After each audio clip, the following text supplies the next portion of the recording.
Hello everyone, good evening. लक्ष्य point coaching centre में आपका स्वागत है। आज हम लोग महत्वपूर्ण थ्योरम पढ़ने वाले हैं, जो है क्या, थेल्स प्रमेय। थेल्स प्रमेय को हम लोग बड़ी आसान तरीका से सिद्ध करेंगे। बस आप लोग बड़ी ध्यान से देखिए, हर एक चीज को समझाएंगे। देखिए, सबसे पहले हम थेल्स प्रमेय के कथन को पढ़ते हैं कि थेल्स प्रमेय कथन क्या कहता है। देखिए, थेल्स प्रमेय कथन क्या कह रहा है। यदि किसी त्रिभुज की एक भुजा के समांतर, देखिए कह रहे यदि किसी त्रिभुज, तो सबसे पहले हम एक त्रिभुज बनाएंगे, डायग्राम बनाएंगे त्रिभुज का। एक त्रिभुज के क्या करेंगे, डायग्राम बनाएंगे।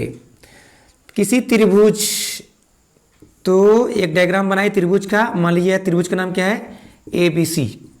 ABC एक क्या हो गया, त्रिभुज।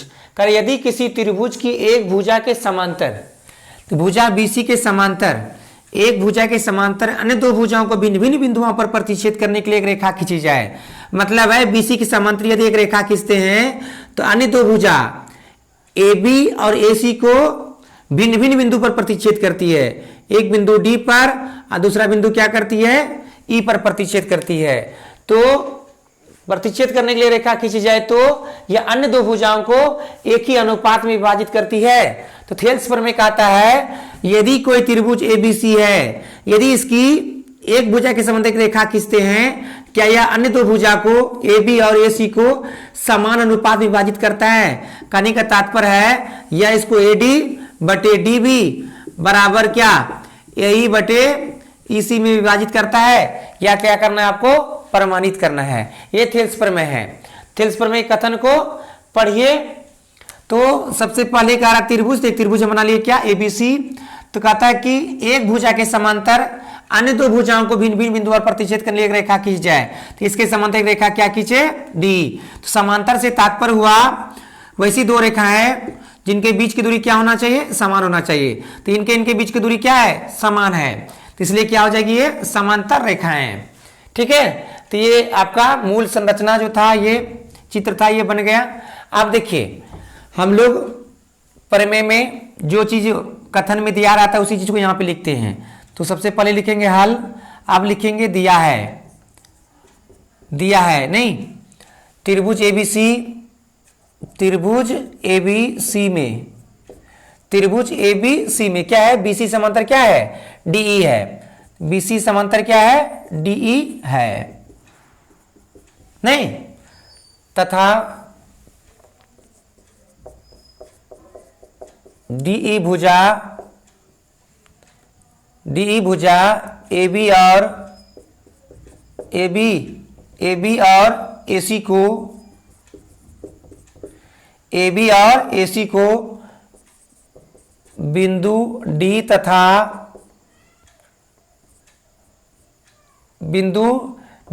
E पर क्या करती है, प्रतिच्छेद करती है, प्रतिच्छेद करती है। तो सिद्ध करना है कि, क्या सिद्ध करना है, देखिए क्या कर रहा है, यदि किसी त्रिभुज के एक भुजा के संबंध अन्य दो भुजाओं को काटने के लिए रेखा खींची जाए तो क्या उसे समान अनुपात में विभाजित करती है। मतलब AD बटे DB और AE बटे EC। सिद्ध करना है क्या, AD बटे DB बराबर क्या, AE बटे EC। ये आपको क्या करना है, सिद्ध करना है। अब देखिए, अब लिखेंगे बनावट या रचना। देखिए, रचना से तात्पर्य क्या है, तो मूल संरचना में यदि कोई भी हम एक्स्ट्रा करते हैं, इसमें शामिल करते हैं, उसी चीज को क्या करते हैं, रचना में लिखना पड़ता है। उसी के अंतर्गत क्या होता है, रचना होता है। तो ये आपका मूल संरचना था, मतलब मूल चित्र था। इस चित्र में यदि किसी चीज को हम शामिल करेंगे तो कहाँ लिखेंगे, वो रचना में लिखते हैं। सबसे पहले क्या करते हैं, B और E को क्या करेंगे, मिलाएंगे। तो यहाँ पे लिखेंगे बिंदु B को E से, बिंदु B को E से, तथा देखिए, तथा बिंदु C को D से मिलाया। क्या किया, मिलाया। देखिए, ये हमने शामिल किया मूल चित्र में, इसलिए हम इसको रचना में लिख दिए। तथा देखिए क्या करते हैं, तथा हम लम डालते हैं, EN लम डालते हैं, क्या भुजा AB पे लम डालते हैं। ठीक है, तो यहां लिखेंगे तथा ई एन लंब किस पे डाले, ए बी, एवं एक लंब और डालते हैं किस पे, भुजा एसी पर। आप देखिए डीएम नाम देते हैं, डीएम एवं डीएम लंब किस पे, कौन सी भुजा, एसी भुजा पर खींचा। ये मूल चित्र में हमने यह सब चीज क्या किया, शामिल किया, इसलिए क्या किया, रचना में इसको लिख दिए। बिंदु बी को ई से तथा सी बिंदु सी को डी से मिलाया और ई एन लंब जो है भुजा एसी पे डाले और डी एम लंब किस पे डाले, ए बी पे डाले और डी एम लंब किस पे डाले, एसी पे डाले। तो इसको हम क्या किए, रचना में शामिल कर दिए। आप देखिए, अब आप उत्पत्ति या प्रमाण लिख सकते हैं। आप देखिए उत्पत्ति या प्रमाण में आप देखो ऊपर वाला त्रिभुज बन रहा है, त्रिभुज ए डी ई, ऊपर वाला त्रिभुज लेंगे क्या, ए डी ई। तो त्रिभुज क्या लिखेंगे, त्रिभुज ए डी ई एवं त्रिभुज D B E, D B में पहले त्रिभुज क्या लेंगे, ए डी ई ऊपर वाला त्रिभुज, दूसरा त्रिभुज क्या लेंगे, डी बी ई लेंगे। अब देखिए अब त्रिभुज एरिया ऑफ त्रिभुज क्या लेंगे, A D E, area of त्रिभुज ए डी ई बटे एरिया ऑफ त्रिभुज डी बी ई। देखिए त्रिभुज का क्षेत्रफल क्या होता है, हाफ गुनी आधार गुनी ऊंचाई या शीर्षलंब। तो देखिए त्रिभुज एडीई का, देखिए त्रिभुज एडीई, ए डी ई, इसको देख लीजिए त्रिभुज एडीई। तो एडी का जो आधार है क्या है, त्रिभुज एडीई का आधार क्या है, एडी है। क्यों, क्योंकि इसी पे क्या किए, लंब डाले हैं। तो जिस पे लंब डालते हैं वो क्या होता है, आपका आधार हो जाता है। तो यह आधार आपका क्या हो जाएगा, एडी हो जाएगा। और लंब जो डालते हैं वही उसकी क्या कहलाएगी, ऊंचाई। तो इसकी ऊंचाई क्या हो जाएगा, ई एन, हो गया ना। त्रिभुज पहला देखिए, एरिया ऑफ त्रिभुज किसका है, एडीए का, हाफ गुनी आधार गुनी ऊंचाई। तो आधार आपका क्या हो जाएगा, इसका त्रिभुज एडी का आधार आपका एडी हो जाएगा। तो इसी पर हम क्या किए, लंब डालेंगे, उसका ऊंचाई क्या हो जाएगा, ई एन। दूसरा त्रिभुज आपका क्या है, त्रिभुज डीबीई। इस त्रिभुज का देखिए, तो ये पूरा भुजा पे ही क्या डाले हैं, लंब डाले हैं। तो डीबी भी क्या कहलाएगा, आधार कहलाएगा। तो हाफ इंटू क्या हो जाएगा, डीबी। ऊंचाई तो पूरे भुजा पे ए बी पे ऊंचाई है, तो ऊंचाई क्या होगा आपका, ई एन ही ऊंचाई होगा। आप देखिए जो आपका कटने वाला है उसको कटा दीजिए, ई एन कट जाएगा। तो क्या है आपका, ए डी बटे डी बी। इस समीकरण को इसको मान लीजिए समीकरण 1, नहीं तो ये आपका एक पक्ष यहां पे आ गया, ए डी बटे डी बी। आप देखिए क्या करते हैं, अब इधर लिख देते हैं आपका। अब त्रिभुज लेंगे, पुनः त्रिभुज, एक बार ए बी भुजा लिए थे, अब क्या लेंगे, ए सी पे, नहीं। अब त्रिभुज ए डी ई एवं त्रिभुज इस साइड में देखिए डी सी ई में, एवं त्रिभुज क्या लेंगे, डी सी ई में। देखिए ए डी पुनः लिए त्रिभुज क्या, ए डी ई, अब भुजा लेंगे ए सी को, दूसरा क्या लेंगे, डी सी ई, दो त्रिभुज ले लिए। आप देखिए यहां पर वही जो किए थे, तो लिखेंगे एरिया ऑफ त्रिभुज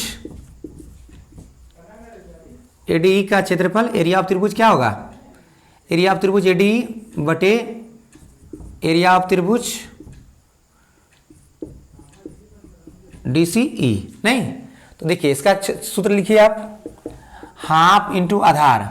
तो एडीई का आधार क्या होगा, एडीई का आधार क्या होगा, इस बार भुजा क्या ले रहे हैं, एसी। तो एसी पे क्या लंब डाले हैं, डीएम। तो जिस पे लंब डालते हैं, किस पे लंब डाले, ए पे लंब डाले हैं। तो यहाँ आपका आधार क्या हो जाएगा, ए हो जाएगा। क्या आधार हो जाएगा आपका, ए। ऊंचाई क्या हो जाएगा आपका, डीएम, डीएम बटे क्या हो जाएगा, त्रिभुज डीसीई, डीसीई। तो इस पे भुजा इसका आधार क्या हो जाएगा, ईसी हो जाएगा। तो हाफ इंटू क्या लिखेंगे, आधार ईसी। ऊंचाई देखिए एसी पे ही आप लंब डाले हैं ना, डीएम, तो ऊंचाई इसका क्या हो जाएगा, डीएम। अब जो दोनों ऊपर ऊपर मिलता है उसको कटा दीजिए, क्या हो जाएगा, ए ई बटे EC। समीकरण क्या हो जाएगा, ये समीकरण सेकंड हो जाएंगे। आप देखिए इसको गौर से देखिए, त्रिभुज ADE और त्रिभुज यहाँ भी देखिए ADE, ऊपर वाला त्रिभुज का क्षेत्रफल तो समान है, लेकिन देखिए यहाँ पे त्रिभुज DBE और त्रिभुज DCE, ये दोनों अलग अलग है। ऊपर तो क्षेत्रफल सीधा त्रिभुज ADE मिल रहा था, ये दोनों सेम से मिल रहा है, लेकिन ये दोनों क्या है, अलग अलग है। जरा से इसको देखिए हम छायांकित कर देते हैं आपको। त्रिभुज क्या है पहला, DBE, तो DBE इसको छायांकित कर देते हैं, इसको छायांकित कर दिए। एक त्रिभुज क्या हो गया, बन गया आपका DBE। दूसरा त्रिभुज, अलग त्रिभुज क्या हो रहा है, DCE, इसको यदि शामिल करते हैं एक त्रिभुज इधर ही बन जाता है। देखिए तो यहाँ अलग अलग दो त्रिभुज है, लेकिन देखिए यह दोनों जो त्रिभुज है एक ही आधार किस पे है आपका, एक ही आधार किस पे है, ये DE पे है। देखिए क्योंकि एक ही आधार पर बने, एक ही आधार पर बने दो त्रिभुजों का क्षेत्रफल समान होता है। यदि किसी दो त्रिभुज में दोनों का आधार यदि एक ही है तो दोनों का क्षेत्रफल क्या हो जाएगा, समान हो जाएगा, बराबर हो जाएगा। इसलिए क्या हो जाएगा, इसलिए एरिया ऑफ त्रिभुज क्या हो जाएगा, DBE बराबर एरिया ऑफ त्रिभुज क्या हो जाएगा, DCE। नहीं, अब समीकरण 1 एवं 2 से दोनों, पहले तो ऊपर का ADE का क्षेत्रफल बराबर AD का क्षेत्रफल था, लेकिन ये दोनों अलग अलग था, दोनों एक ही आधार पे था, इसलिए दोनों का क्षेत्रफल भी क्या हो जाएगा, समान हो जाएगा। इसलिए एरिया ऑफ त्रिभुज क्या हो जाएगा, DBE। दूसरा त्रिभुज क्या हो जाएगा, एरिया ऑफ त्रिभुज DCE। ये दोनों भी त्रिभुज भी आपका क्या हो गया, बराबर हो गया। समीकरण 1 एवं 2 से, समीकरण 1 एवं 2 से देखिए समीकरण 1 क्या है आपका, AD बटे DB, यहाँ क्या लिखेंगे, AD बटे DB।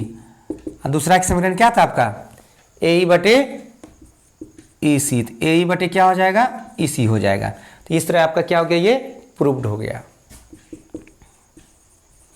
तो बस थोड़ा सा ध्यान दीजिएगा कि यह जो कथन में जो चीज़ लिखा रहता है उसके अनुसार एक चित्र बनाएंगे, इसके अनुसार इस शब्द को यहाँ पे लिखेंगे।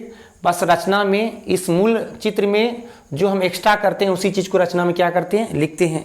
बस एक बार ध्यान दीजिएगा, ऊपर वाला त्रिभुज लेना है, उसके बाद नीचे वाला त्रिभुज लेंगे, फिर ऊपर लेंगे, फिर साइड वाला त्रिभुज लेंगे। तो इस तरह हम क्या कर सकते हैं, आराम से हम थेल्स प्रमेय को सिद्ध कर सकते हैं। बस आप लोग बारीकी से ध्यान दीजिएगा, कहीं कोई परेशानी होने वाला नहीं है। एक दो बार इसका अभ्यास कीजिए, निश्चित ही आपको समझ में आ जाएगी। बस आपका इसका ध्यान से अध्ययन कीजिए। आप स्क्रीनशॉट ले लीजिए इसका। यदि आपको मेरा वीडियो अच्छा लगा हो तो लाइक करें, सब्सक्राइब करें और कमेंट करें। धन्यवाद।